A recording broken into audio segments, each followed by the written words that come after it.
Forza Motorsport's always been a series about innovation. We always want to push the racing genre, so we've made huge improvements because we want to get people excited about cars in general. The Alps is the ultimate driving road because it's set in a beautiful location, and the ribbon has been hand-tuned over months of testing to make sure that it's just the right balance of speed, challenge, fun, in a wide variety of cars for a wide variety of players. Because we're a virtual game, nobody's going to get hurt. Since we're not concerned about driver safety, we can go to these epic places like the Burmese Alps and build basically the world's best driving roads, and we have total creative freedom. We actually looked at 15, 30 different locales, and the Alps is just the most epic.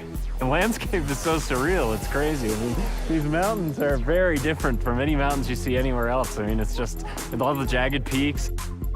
We are on part one of a trip that will take us through Switzerland and Italy as the guys from Turn 10 gather source material and basically inspired by the entire trip. What we're gonna do is find the most amazing areas we possibly can and photograph them to no end. We took a really long elevator ride after a train ride and a long walk and another train ride. Took a while to get up here, but oh my God, it's worth it. Did you guys see the background and everything? Yeah. So right now we're at the Grindelwald region of Switzerland, and we're taking reference photos. We mount a camera to a tripod on a panorama head. The panorama head enables us to take pictures in different increments and multiple exposures. We stitch them all together, and then we get an HDR. An HDR is high dynamic range image. Each frame that we do it at multiple exposure. So when you stitch it all together later, you can slide through all the different exposures. So you can go from a very dark scene with a little pinpoint where the sun is all the way up to a very exposed image. And that way it gives us the full range to play with when we go to make our sky domes later.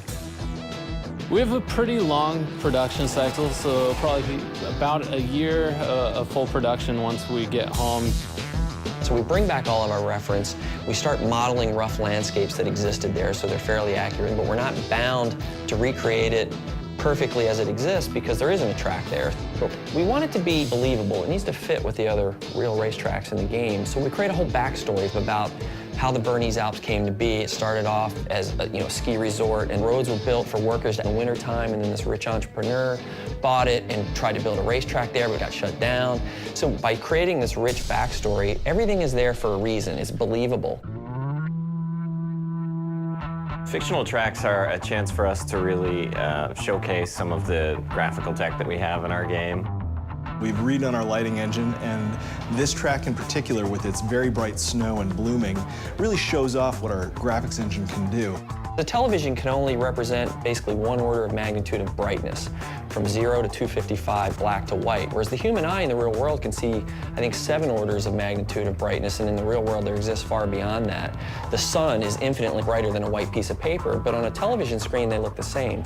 Well, we found a way to basically reverse engineer that at full HD resolution on the Xbox 360. So what we do is we captured high dynamic range images of the world, and that gets baked back into the lighting and the reflections on the car, which means the sun is order of magnitudes brighter than a white piece of paper and is brighter than gray asphalt, which basically makes the cars look really grounded in the environment. We've traveled thousands of miles, we worked thousands of hours, and here it is, the Burmese Alps track in Forza 4.